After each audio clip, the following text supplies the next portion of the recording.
Hello students. So your next story is from Vistas on the Face of It. ये एक basically play है और इसको लिखा है सूसन हिल ने। सूसन हिल के बारे में एक आध लाइन बताता हूँ। She herself felt loneliness and isolation and she depicted मतलब showed it through mister Lamb and Derrick in this play. तो इस स्टोरी के अंदर, इस प्ले के अंदर दो मेन करेक्टर हैं, मिस्टर लैम और डेरिक। और क्योंकि जो सूसन हिल जिन्होंने ये प्ले लिखा है वो खुद काफ़ी सालों तक लोनलीनेस में, आइसोलेशन में रही है, उन्होंने उस तकलीफ़ को, उस दुख को झेला है, तो जिसके बारे में उन्होंने अपने दो करेक्टर्स के थ्रू इसको पोर्ट्रेट किया है। तो अच्छी स्टोरी है कि कई बार क्या होता है कि हम सब किसी न किसी हैंडीकैप से गुजर रहे होते हैं। वो फिज़िकल भी हो सकती है, जैसे किसी का मुंह ऐसे है, कॉम्प्लेक्शन अच्छा नहीं है, बॉडी अलग तरह की है, फिगर अच्छी नहीं है, या हाथ पैर में कोई प्रॉब्लम है, या कोई और उनको तकलीफ़ है। और कुछ लोग मेंटली अपने आप को मान लेते हैं कि they are not good like others, they are not that healthy physically और mentally, they are not that good. जैसे कई लोगों में हीन भावना भी आ जाती है, उनको लगता है कि I am a slow learner, मैं उतना स्मार्ट नहीं हूँ, मैं लाइफ में ज़्यादा कुछ कर नहीं पाऊँगा, and they suffer from this kind of inferiority complex. एकदम अपने आप को वो कम कम समझने लगते हैं। So if I talk about characters of this play, वो भी इसी तरह के हैं। एक उसमें से इसी तरह का है और एक ऐसा नहीं है। आगे चल के बताता हूँ मैं क्या होता है। So overall I can say this play deals with the sense of loss, the sense of isolation and how to overcome it. कि हम में से कईयों के पास कई कमियां हो सकती हैं, पर हम उससे कैसे बाहर निकलें, कैसे अपने आप को ज़्यादा पॉजिटिव बनाएं और एंथुसियास्टिक होकर आगे बढ़ें। और ना कि सिर्फ हम आगे बढ़ें, अपने और जो लोग आसपास के हैं, चाहे वो हमारे परिवार में हैं या अड़ोस पड़ोस में, एनवायरनमेंट में हैं, उन सब की भी हम हेल्प करें। तो there are two main characters in this play, Mister Lamb and Derry. अभी मैंने आपको बताया दो हैं। कौन कौन है? Mister Lamb and Derry. They both have physical impairment. दोनों के अंदर कोई ना कोई कमी है शारीरिक तौर पर। वन साइड ऑफ, अगर मैं डेरी की बात करूं जो कि एक लड़का है, कम उम्र का बच्चा है, so one side of dairies face was burned by acid. And अगर मैं लैम की बात करूं, मिस्टर लैम की, तो one of his legs had blown of during the war, so he had one tin leg. तो दोनों लोगों की आपको जो कमियां हैं शरीर के अंदर वो पता चली। जो लड़का है, कम उम्र का है, उसके एक साइड का जो गाल है वो पूरा जला हुआ है क्योंकि एसिड गिर गया था उसके ऊपर। तो आप समझिए कि ऐसे है कि ये गाल जो है, यहाँ पर स्किन नहीं है, सिर्फ हड्डियाँ हड्डियाँ नज़र आती हैं और चेहरा काफ़ी अगली नज़र आता है, बदसूरत नज़र आता है। दूसरा जो करेक्टर है प्ले के अंदर वो है मिस्टर लैम, जिसको लोग लैमी लैम करके चिढ़ाते हैं। लैमी लैम का मतलब लंगड़ा लैम, ऐसा करके बोलते हैं। उनकी प्रॉब्लम क्या है कि उनकी जो एक टांग है, it had got blown off in an explosion, bomb से उड़ गई थी, तो उसकी जगह उन्होंने टिन लेग लगा दी। हालांकि वो कपड़े पहनने के बाद वो नज़र नहीं आता कि इनकी टांग नकली वाली है, टिन वाली है। पर अब दोनों के अंदर फिजिकल इम्पेयरमेंट होने के बाद सोच कैसी है, एक बड़ा पॉजिटिविटी से भरा हुआ है और दूसरा नेगेटिविटी से भरा हुआ है। इसके बारे में हम पढ़ते हैं।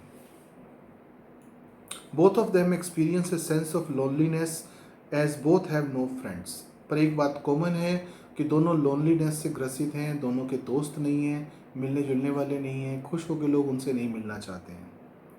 Derry is very disturbed because of his scared face and feels that people do not want to associate with him or want to talk to him.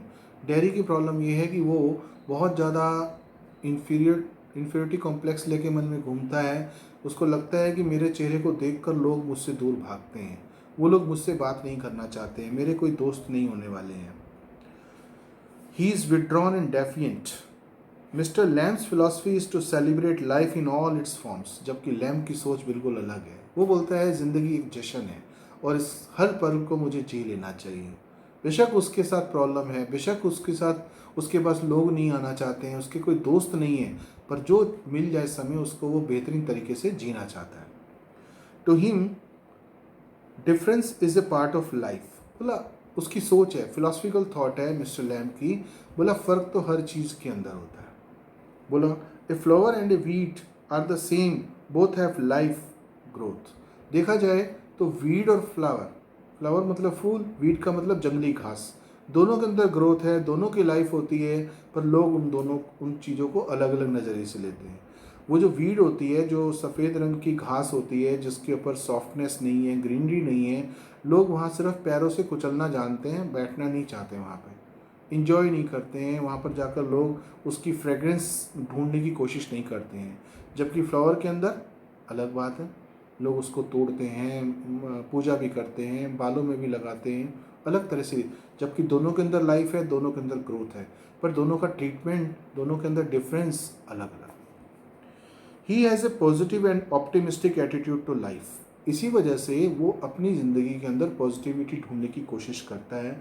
वो ऑप्टिमिस्टिक है, वो पेसिमिस्टिक नहीं है, यानी कि आशावादी है, वो निराशा की बात नहीं करता। When one day Derry comes to his garden, then Mr. Lamb understood that Derry is suffering from inferiority complex. Then he tells Derry to live life to the full and to avoid bitterness. एक बार क्या होता है कि Mr Lam अपने garden में, अपने घर में, घर के अंदर ही वहीं पे गार्डन भी बना होता है, और डोर को हमेशा वो गेट को ओपन रखता है। तो वहाँ पर घूमता घूमता, टहलता टहलता डेरी आ जाता है, ये सोच कर कि यहाँ कोई नहीं रहता। और जैसे ही थोड़ा सा अंदर आता है तो लैम उसको बोलता है वेलकम।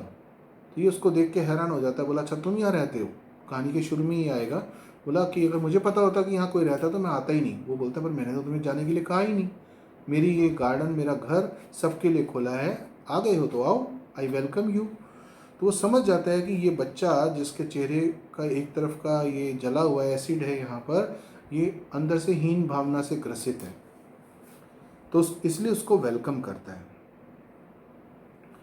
बोलता है कि जो तुम अपने अंदर जो बिटरनेस लेके घूम रहे हो, that can be more destructive, it can do more harm to you than acid had done. बोला जितना तुम्हें नुकसान एसिड ने पहुंचाया है, इससे ज़्यादा नुकसान तुम्हारे अंदर जो कड़वाहट है कि तुम दुनिया को बड़े नेगेटिव वे में देखते हो, ये कर देगी। यानी कि अपने अंदर कड़वाहट, जलन, ईर्ष्या, नेगेटिविटी, इसको ख़त्म करो, नहीं तो ये तुम्हें और ज़्यादा नुकसान करेगी। जितना नुकसान तुम्हें एसिड ने नहीं पहुंचाया, ये तुम्हारी सोच पहुंचा देगी। But dairy is extremely sensitive about his scared face and has a fixed opinion that he is repulsive and अगली। पर डेरी के मन में इन बातों का कोई असर नहीं होता जो लैम्ब उसको समझा रहा है, क्योंकि उसको ये लगता है कि मेरा चेहरा इतना गंदा है, इतना रिपल्सिव और अगली है कि लोग इससे दूर भागते हैं।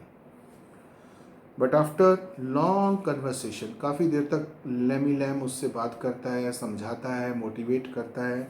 Mister Lamb changes his thoughts and attitude, और सफल हो जाता है उसकी सोच को बदलने में।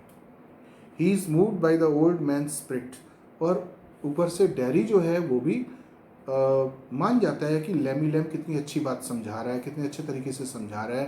बेशक बेचारे की टांग नहीं है, 3 लेग है, पर एक बार भी एहसास नहीं होने देता कि he is also having physical impairment. He is full of positivity. ये देखकर डेरी का मन बदलने लगता है।